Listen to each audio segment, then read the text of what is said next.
វីដេអូនេះនិយាយអំពីរបៀបកែពណ៌នៅក្នុងកម្មវិធី DaVinci ហើយនឹង plug-in Real Skill ដែលខ្ញុំប្រើកន្លងមកមានអារម្មណ៍ថាលយខ្លាំង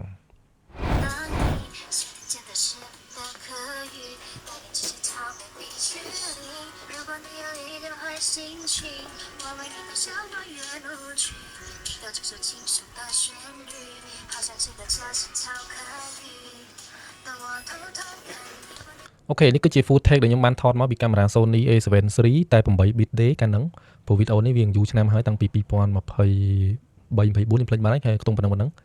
ហើយឥឡូវនេះគឺយើងដាក់ input ហើយនឹង output ចូលអញ្ចឹង color Rich 709គឺវាបានប៉ុណ្នេះហើយនេះគឺ plug in Real Skill ខ្ញុំទាញចូលអញ្ចឹង color របស់ Real Skill វាមាន2ប្រភេទទី1វាមាន natural ហើយទី2វាមាន cinematic អញ្ចឹងដោយសារតែវីដេអូរបស់យើងវាជាប្រភេទ natural ហើយវាជាប្រភេទ soft ប្រភេទ clean ប្រភេទ beauty អញ្ចឹងយើងដាក់ natural មកហើយបន្ទាប់មកឥឡូវនេះ temperature យើងអាចទាញឲ្យវាលឿងឬក៏ទាញឲ្យខៀវបានដោយ K1 នៅក្នុងកាមេរ៉ាឬក៏ temperature នៅក្នុង edit របស់ computer ដែរអញ្ចឹងឥឡូវខ្ញុំឡើងតិចតួចទៅបានហើយ thin នេះគឺលេងវាតិចតួចទៅបានហើយកុំទាញខ្លាំងពេកអា thin នេះទាញពណ៌សាហាវឲ្យវាលឿងចឹងតិចទៀតអានេះវា color ខ្លាំងពេកអញ្ចឹងចាំមើលខ្ញុំលេងពណ៌វាឲ្យស្អាតជាងបន្តិចទៀត dark lift នេះបានន័យថាពន្លឺរបស់ភាពងងឹតឲ្យតែកន្លែងណាងងឹតគឺវាឡើងពន្លឺ exposure នេះពន្លឺដែរតែពន្លឺទាំងអស់មិនថា highlight មិនថា shadow មិនថា mid tone អីគឺវាឡើងទៅទាំងអស់អញ្ចឹងយើងឡើងទៅឲ្យភ្លឺសិនទៅហើយចាំយើងតម្លាក់តាមក្រោយតម្លាក់ contrast ឡើង contrast តិចមកហើយយើងមើល scope នេះដែរកុំឲ្យវាឡើងខ្លាំងពេកឡើងត្រឹម800ឬប៉ុណ្្នឹងឯងក៏បាននេះ tone compression យើងតម្លាក់តិចមកឲ្យវា soft ជាងនឹងតិចកុំឲ្យវាដិតពេកហើយ shadow យើងតម្លាក់តិចមកវាដិតខ្មៅកន្លែងសក់បន្តិចឲ្យវាមើលទៅឃើញជ្រៅហើយខ្ញុំចូលចិត្តឡើងម្ដុំនេះ shadow ហើយ shadow rank ទៀតបានន័យថា shadow rank នេះគឺជា shadow នៅក្នុង shadow មួយតង់ទៀតទាញបាន2តង់អញ្ចឹងអា shadow នេះទាញបាន1តង់ហើយអា shadow rank នេះទាញបាន1តង់ទៀត highlight នេះដូចគ្នាកន្លែងណា highlight គឺយើងទាញទៅ highlight វាឡើងអញ្ចឹងទៅពេលនេះ highlight rank ទាញទៅបាន1តង់ទៀតបានអា highlight នៅក្នុង highlight នោះ1តង់ទៀតយេអញ្ចឹងវាមើលមកយើងស្អាត S curve នេះនៅក្នុងកម្មវិធី Sin ក៏មានដែរប៉ុន្តែគេបញ្ចូលនៅក្នុង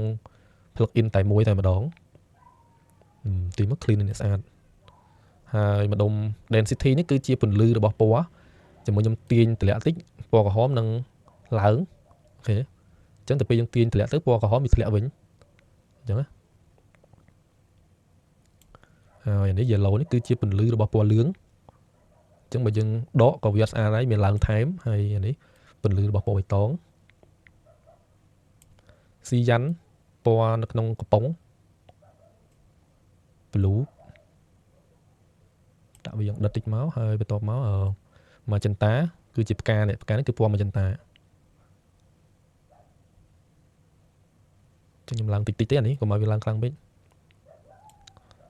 បន្ទាប់មកនៅក្នុង color split tone យើងអាចលេងពណ៌ shadow វាបានពណ៌ shadow យើងអាចកាច់ជាង Q តិចមកឃើញស្អាតហើយអញ្ចឹងspeed balance តោះមកយើងឡើង film grain តិចមកឲ្យវាមើលទៅយើង cinematic តិចមកដោយកាមេរ៉ា cinema វាមាន grain ហ្នឹងហើយប៉ុន្តែក្នុងកាមេរ៉ា digital អត់មានទេអញ្ចឹងបើសិនជាយើងចង់ឲ្យវាមានយើងថែមវាតិចមកនេះស្អាតហើយ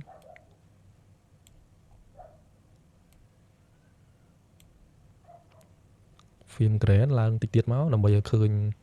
គ្រឿមកាន់តែស្អាតអានេះយើងអាចឡើងសាយ film grain បាន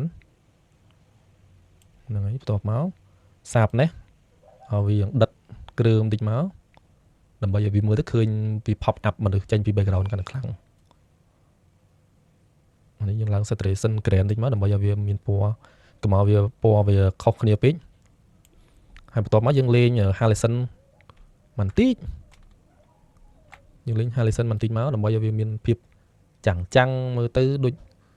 glow dreamy អញ្ចឹងណា bloom នេះឡើងពន្លឺសាយរបស់វាឲ្យកាន់តែធំជាងបន្តិចមកហើយនឹង glow សាយឡើងវាក្រាស់តិចមកដើម្បីឲ្យវាមើលទៅឃើញ dreamy កាន់តែខ្លាំងកុំឲ្យវាដូច effect ពេកឲ្យវាមើលទៅដូចប្រើ filter អញ្ចឹងណាអញ្ចឹងយើងចំណេញ filter មកស្លាប់ទៀតនេះតែបើសិនវាចាំងចេះខ្លាំងពេកយើងតម្លាក់មកវិញមកកុំឲ្យវាខ្លាំងពេកមុំនៅបានហើយនេះប៉ុណ្ណេះបានហើយនេះ Harrison នេះតម្លាក់ចូលវិញតិចមកកុំឲ្យវាខ្លាំងពេកអូខេប៉ុណ្ណេះចុះ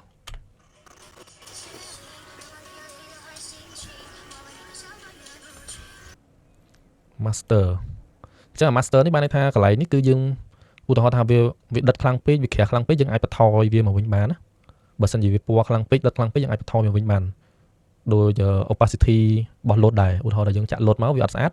យើងបន្ថយតិចមកកុំឲ្យវាដិតពេកចឹងឲ្យវាចូលទៅប៉ុណ្្នេះទៅបានយើងគិតថាប៉ុណ្្នេះស្អាតហើយចឹងយើង play មកទាំងអស់គ្នាមក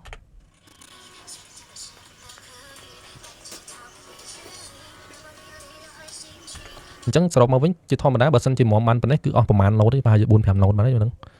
ហើយ 4-5 note ចេះហើយមើលទៅមុំបានប៉ុណ្ណេះតែឥឡូវគឺភាពងាយស្រួលខ្លាំងមែនតើយើងដាក់តែមួយ note ទេគឺស្មើប៉ុណ្ណឹងហើយកុំព្យូទ័រយើងក៏អត់ slow ដែរ play មកស្រួលហ្មង low អូខេប៉ុណ្ណឹងបានហើយចឹង